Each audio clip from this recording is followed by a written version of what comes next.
converting the soul? Yes. Is the testimony of the Lord perfect, converting the soul? Yes. Is the testimony of the Lord perfect, making wise the simple? Testimony of the Lord sure, converting the soul? Yeah. All those are still true, all right? So let's go down to the next verse. So that was Psalm verse 7, okay? Psalm 19, verse 7. So now we're going to go to verse 8. And then verse 8 says, the statutes of the Lord are right, rejoicing the heart, right? Yeah. Commandment of the Lord is pure, enlightening the eyes. So statutes, like I said, statutes of the Lord are right, rejoicing the heart, okay? The commandment of the Lord is pure, enlightening the eyes. All right. So that column's right there. Statutes of the Lord, right, rejoicing the heart. Are the statutes of the Lord right, enlightening the eyes? Yes. Statutes of the Lord, are they pure, rejoicing the heart? Yep. All right. Go to the next one. Commandment of the Lord, is it right, enlightening the eyes? Yeah. Is the commandment of the Lord pure, rejoicing the heart? Yeah. But that's just the two verses right there, okay? You can actually take the two verses, completely different verses, 7 and 8, and still do the same thing, because that's why I was doing Psalm 19, because in my mind, this is the premier example of Hebrew parallelism in the Bible. All right, so going on down to verse 8. Are the statutes of the Lord perfect, rejoicing the heart? Yeah, they have to be. Is the commandment of the Lord perfect, enlightening the eyes? Yeah, absolutely. So you can see how each one of them does a different thing and gives you a little bit more detail about each one of those things. So you can do it in the columns that are there. You can translate each one, laws, testimony, statutes, and commandments. You can substitute any one that you want just in that column, and then go to the next column and substitute any one that you want, and it's still going to be correct. It's still going to be doctrinally right. That's what God issued to us. He wanted us to see that, so you can do it for every one of those, 7 and 8. So let's go down to verse 9, and this is what it says. The fear of the Lord is clean, enduring forever. The judgments of the Lord are true and righteous altogether. So the judgments of the Lord are true and righteous altogether, okay? Again, if we wanted to put those two columns, not two, 3 columns together, are the judgments of the Lord perfect and righteous altogether? Yes. Is the law of the Lord true, converting the soul? Yes, all right. And then there's going to be the next part of it. If I said to you right now, what's the fear of the Lord? Anybody? Do what? Beginning of wisdom. Fear of the Lord is the beginning of wisdom. Anything else? I didn't say that. Fear of the Lord is the beginning of, did you say knowledge? Wisdom, okay. And the fear of the Lord is the beginning of knowledge. Anything else that we call the fear of the Lord? What do I like to say about it? Nothing? Nobody knows what the fear of the Lord is? Apparently. It is one of the spirits of God, that's correct. And we'd like to say reverential awe. Has anybody heard that? When we're talking about the fear of the Lord? And that's correct. Fear of the Lord is reverential awe. Correct. The fear of the Lord is the beginning of wisdom. The fear of the Lord is the beginning of knowledge. You can see all those there, right there. The fear of the Lord is this and that. I want to go a little bit farther. The fear of the Lord is clean, rejoicing the heart. Nope, enduring forever. All right, so there's fear of the Lord, clean, enduring forever. This is in Psalm 19, verses 7 through 9, still in parallelistic fashion. So if we look at the fear of the Lord, beginning of knowledge, beginning of wisdom, correct.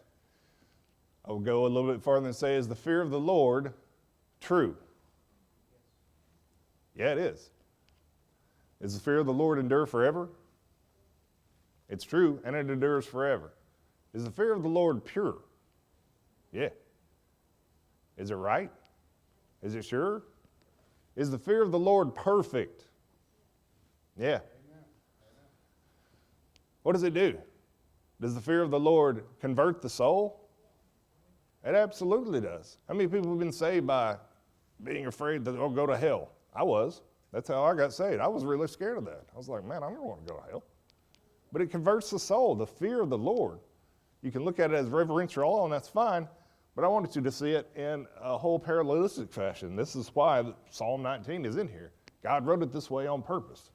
The fear of the Lord is perfect, sure, right, pure, clean, and true. And what does it do?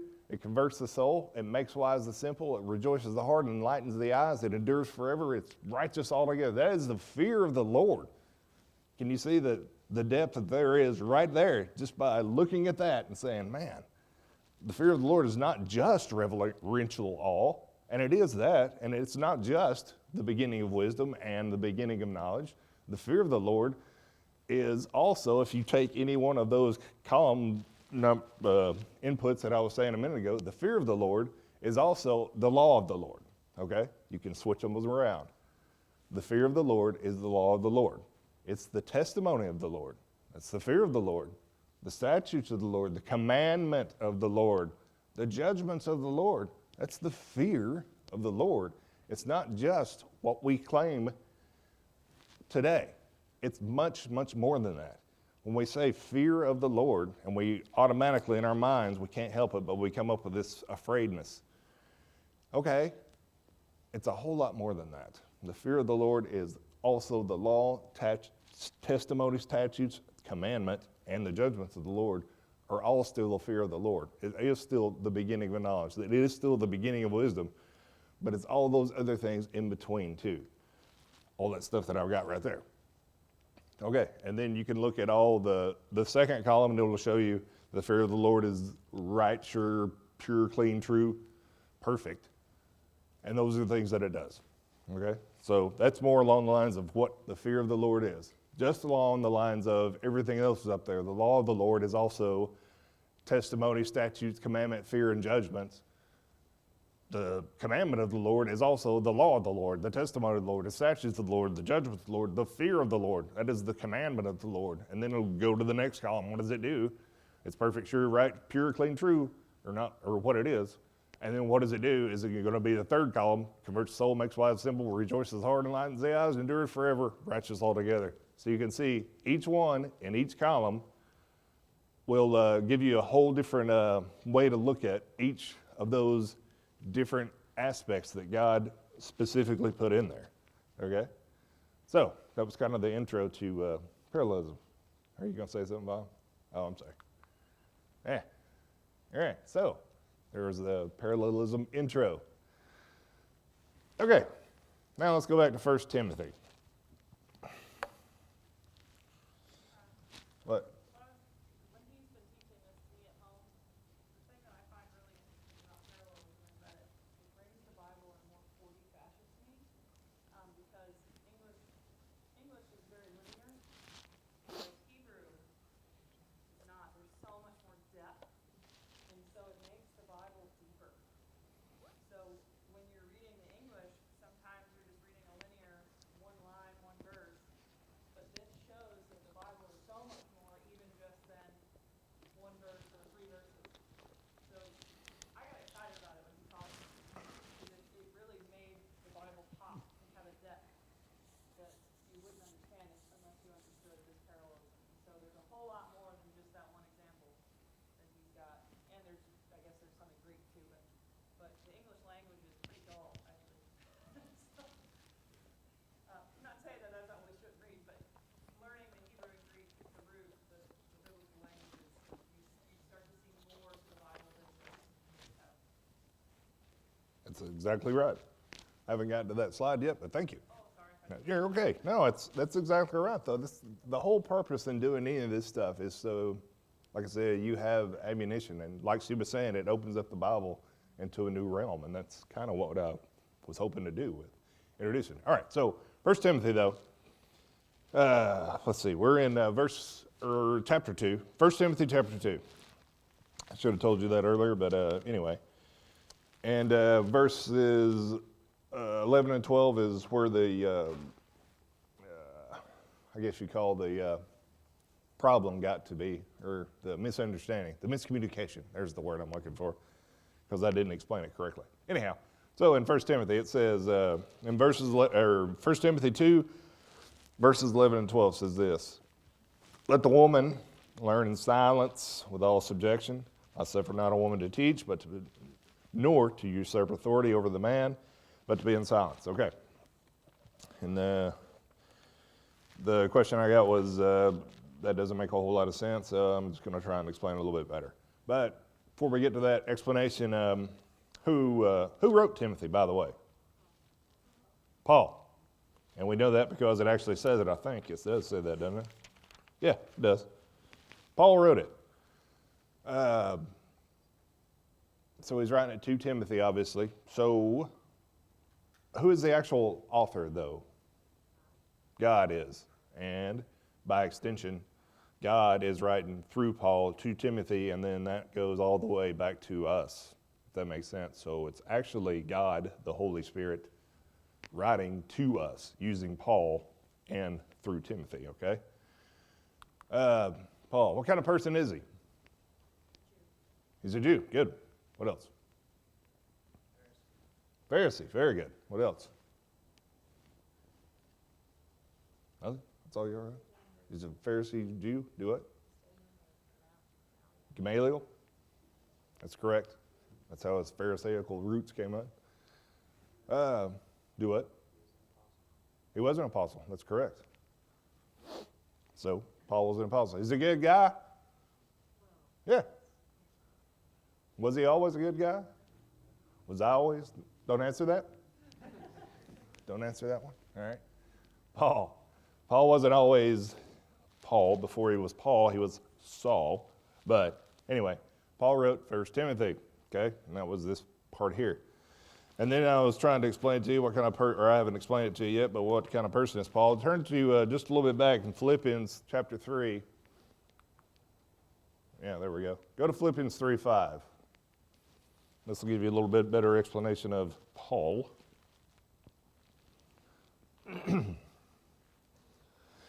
Paul's writing to the Philippians again, and this is one of his letters. In chapter 3 and verse 5, he's explaining who he is. Chapter 3 and verse 5, this is Paul writing to the Philippians, and he says about himself, circumcised the 8th day, of the stock of Israel, of the tribe of Benjamin, an Hebrew of the Hebrews. As touching the law, a Pharisee. Good. So this is what Paul is telling you about who he is. I'm not just a person. I am a Jew. I'm of the stock of Israel. Not only that, I'm of the tribe of Benjamin, so he's most likely left-handed. An Hebrew of the Hebrews. Touching the law, a Pharisee. The Pharisees know their Bible. They absolutely do. They know it very, very well. Okay? And that would be the Old Testament. Do you think Paul was somewhat intelligent as he was looking at, whatever he's writing down here? Do you think he was intelligent enough as he's studying? Yeah, he was absolutely smart. I bet Paul probably, at a minimum, 4 languages that he knew. Hebrew, obviously. Aramaic, because there's some Aramaic in the Old Testament. Greek, because he wrote this in Greek. And then there's another thing in Acts where one of the Roman soldiers was talking to him. He goes, "Oh, you speak Greek?" And he's like, "Yeah, I speak Greek." I bet he knew Latin too, because Rome was Latin, at the time. So that's at least 4 languages. But beyond that, it's touching law as a Pharisee. He knew his Bible really, really well. Part of knowing that Bible really well in the Old Testament, it was written in Hebrew. Do you think Paul understood parallelism? Yeah, not only did he understand it, he could write it. He could understand it really well, and he could even use it and write it down. Okay? Back in 1 Timothy, this will give you a better way to look at it. Not a better way, but another way to look at it. I had it all marked and then pull my thing out, so to speak. Let's see. So Paul, yeah, like I said, he knows his Old Testament. He's a Pharisee, so he understands it really well. He understands Old Testament, everything about the Old Testament, which includes parallelism. So Paul really understood that. What he used right here, he was not only understood it, but he could write in it. So in 1 Timothy chapter 2, when he's writing to Timothy, Paul is saying, let the woman learn in silence with all subjection. All right? Yeah, we'll do that in a second. Let the woman learn in silence with all subjection, and I suffer not a woman to teach, nor to suffer authority over the man, but to be in silence. But like I said, I'll go back to that here in a second.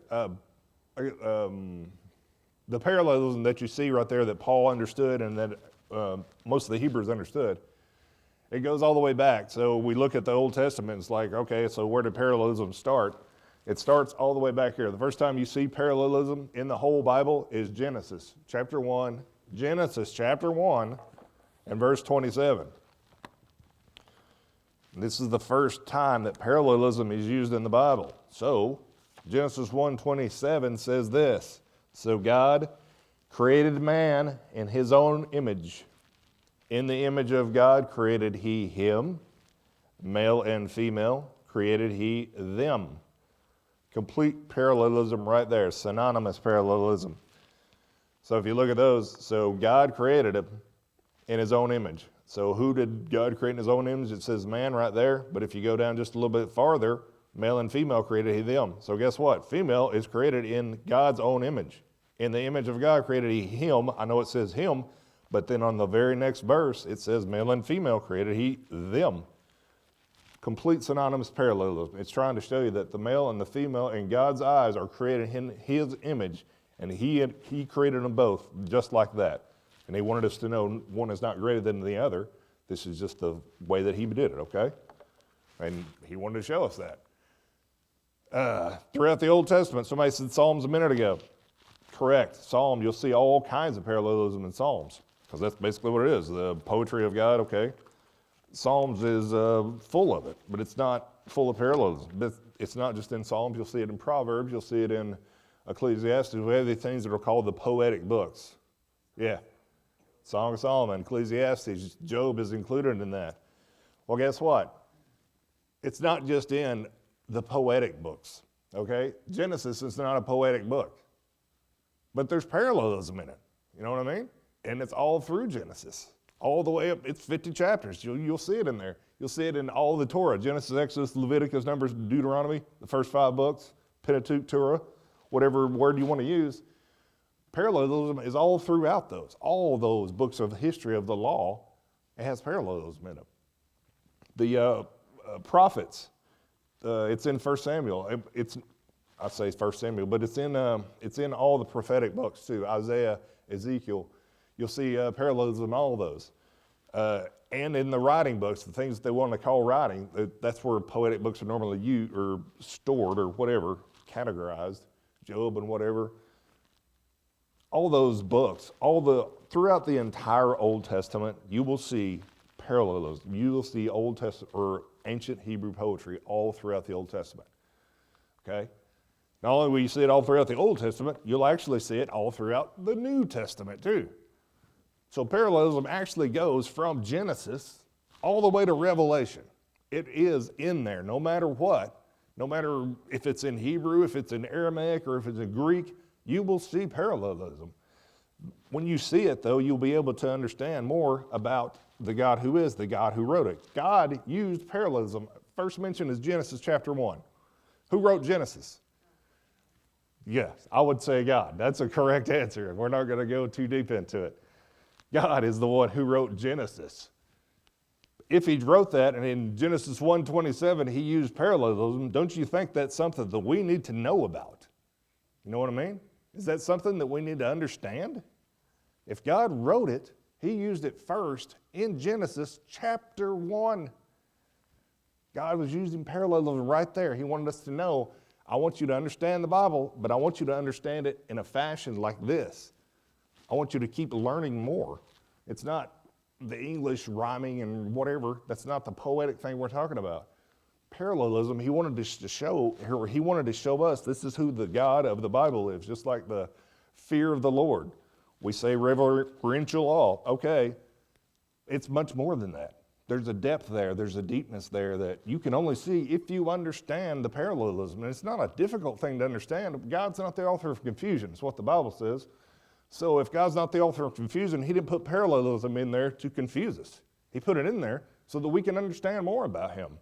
That's exactly what God did it for. He wanted us to be closer to him, and that's what the Bible is for. It's not just redemption, it's more than that. The Bible is there to illustrate the character of God, the person of God. That's why he gave it to us. He said, I want you to know about me. And one of the ways that I want you to know about me is through parallelism. That's what God chose. He said, all right, he said parallelism, he used it in the Bible, and he wanted us to see it, to understand it, okay? All right. So going back to women preachers. All right, we got all the way around that. I want to give you guys an intro to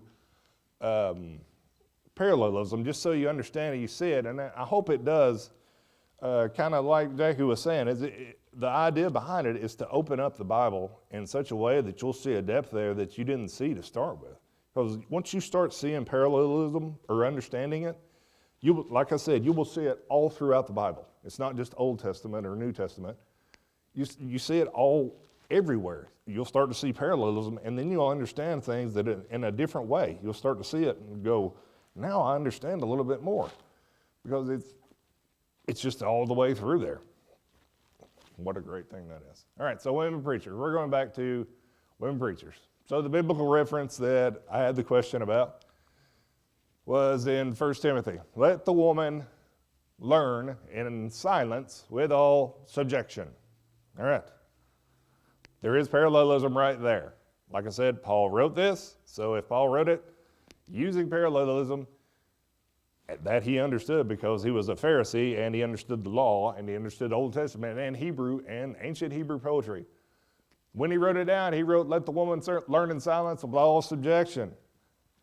There's a level of parallelism right there. Woman learns in silence, the woman learns in all subjection. So all subjection in that situation means silence, but it means more than that, okay?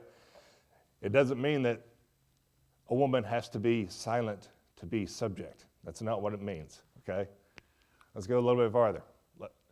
But I suffer not a woman to teach, okay? The woman learns in silence, all subjection, she does not teach. Still parallelism right there, okay? Now, the next part of the verse, where are we at? 1 Timothy, let's turn there and then I'll explain a little bit more. 1 Timothy chapter 2, verses 11 and 12. This is verse 11. Let the woman learn in silence with all subjection. That was 11. Yep. And then 12 starts with, but I suffer not a woman to teach. That's correct. I suffer not a woman to teach. Okay? And then the next part of the verse says, nor to usurp authority over the man. All right? Parallelism. Be sure that you note that this is written in parallelism, okay? The last part says, but to be in silence. Okay. It's still parallelism. All of this is right here. So if you see learning in silence, okay, suffer not a woman to teach. There's still a parallelism right there. It's like, okay, if you're going to learn in silence, you can't be teaching. And with all subjection, so if you're going to be subject, you have to learn in silence, but you can't be teaching. The most important part of all of that is, nor, I got pretty close.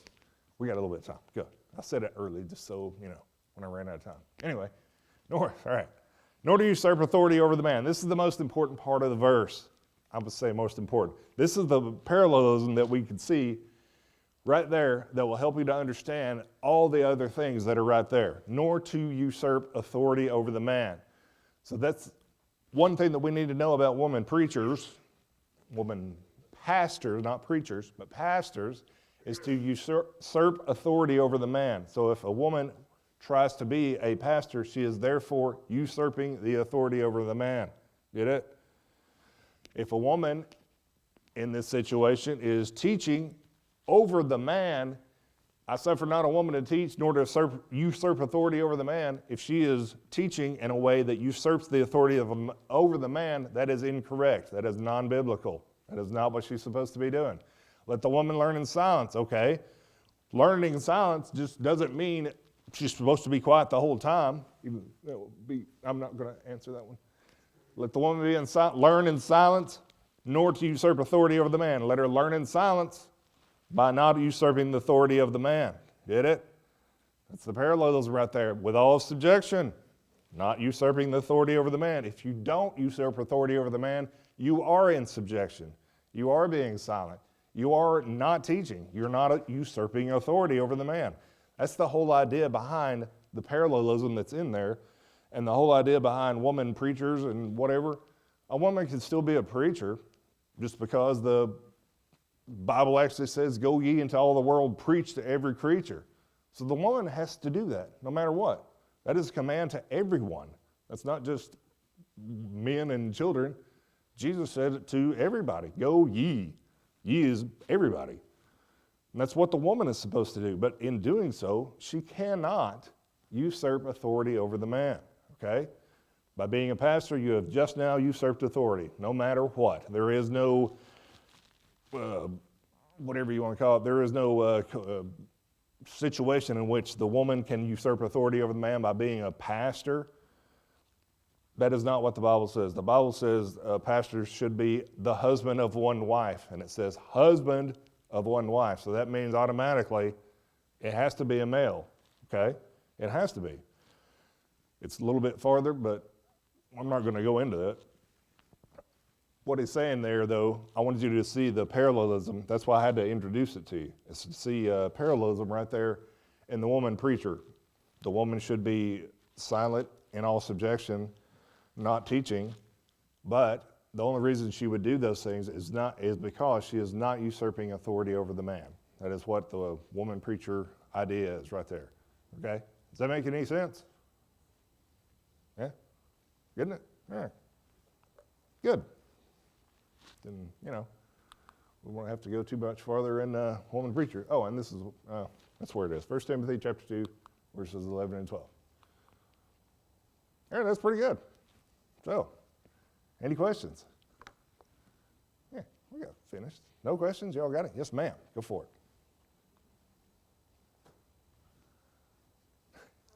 All right. Give me everybody. Go for it. What about that scripture that says ye are all one in Christ? Uh-huh. And there is therefore now No condemnation. neither Jew nor Greek, Oh, okay. neither male nor female, but ye are one. Mm-hmm. And, okay, I've got two examples. One is Mariah Woodworth Etter was born in the 1800s. I'm sorry, I didn't hear that one. Mariah Woodworth Etter, Okay. who was born in the 1800s, where everyone in the world said there is not to even be women preachers. And Okay. God told her, go. Mhm. She's like, I can't go. Women's not supposed to be preachers. God. Okay. The other example is Amy Simple McPherson was also a woman preacher in the early 1900s. Okay. In the Bible, when John the Baptist was having a dilemma of faith and he was in jail, he sent his disciples to Jesus to ask him, are you really the one to come, or should we look for another? Mhm. Jesus said to him, he said, look at everything you've seen and go back and tell John what you saw, what was happening. Miracles were happening. People were being healed. The gospel was being preached to the poor. People were being raised up from the dead. Everything was happening. Well, don't know if y'all have ever known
Well, I agree with that. Woman could do that, be an evangelist, whatever. You're supposed to go out there and preach, as long as she doesn't usurp authority over the man. God can use whatever is out there at that time. So if it's a woman out there on the, Elizabeth Elliot went back there after all those Indians, after they killed her husband, she still goes out there and preaches to them. They're like, look, I'm sorry that we killed your husband. And they all got saved. That was a woman that went down there, okay? But from what I understand, she didn't usurp authority over the man. She went down there and said, hey, this, and then they started a church there. But it was still started, she had to help them get it started. And then after she got them started, she left. And she's here now and telling us about it. And I think the same thing will be happening with the examples you gave, is that even though it's a woman at that time and some extenuating circumstance may appear, okay, fine. As long as that woman is not usurping authority over the man, God can still use that. He can use it in whatever way that he sees. It's not for me to say, God, you can't do that. That's not what you said. What God said was, don't usurp authority over the man. So as long as they were not doing that, then God could use it. And even if they were doing that and they're doing something wrong, God can still use it in whatever way he wants to see, in whatever way he wants people to be saved or move on. God can still use it. That's what God does. He just uses it no matter what. I mean, he used Nebuchadnezzar, who was a bad guy to start with, and I think he's saved now, and I think he's in heaven now, personally. But when he started out, he was making an image of gold that was 66 feet high, I think. 66 feet high and 6 feet wide. Yeah. Anyhow, he made that. He was a bad guy, but God used that badness in him to change him all the way around to what he is now. And God actually let him write part of the Bible. You know what I mean? So God can use something that, as he told us, we might see it as evil, we might see it as wrong. God can still use it in whatever way that he sees fit. It's not for us to judge. He did give us the Bible on purpose to say, hey, this is the example I want you to follow. Has anybody in here ever broke a commandment of God? And if you say no, then you're a liar and you just broke another commandment. Everybody has, okay? The commandment of God, the fear of the Lord, the commandment of the Lord, testimony of the Lord, law of the Lord, all of that is still in there. The commandment of God, if you break one, okay, it's a bad thing that you break one, for all of sin and come short of the glory of God. But even if you do break them, God is willing to forgive you, just like the ladies over there. If they broke the commandment saying, and if they usurp authority over the man, God can say, all right, you shouldn't have done that, and you're still going to be a sinner, but saved by the blood of Christ, that's all that's really going to matter. I'm still going to use whatever you've done there. Maybe it was miraculous. I don't know. That's what God wanted to chose to use. If he did, so be it. And that's where we are today. So it's an amazing thing what God can do, is basically what I was trying to get at. God can do whatever he wants, with whoever he wants, whenever he wants. So anyhow, all right. I don't know if that was helpful or not. So anyway, all right. We're over on time again. So anyhow, wanted to introduce the parallelism to you. So I hope that was somewhat helpful, and I hope I answered the woman preacher question. And then we're going to go to our next part and go from there. A little bit of break. I don't know if we're doing choir today or not. Anyway, all right. Thanks for listening, y'all. So there we go.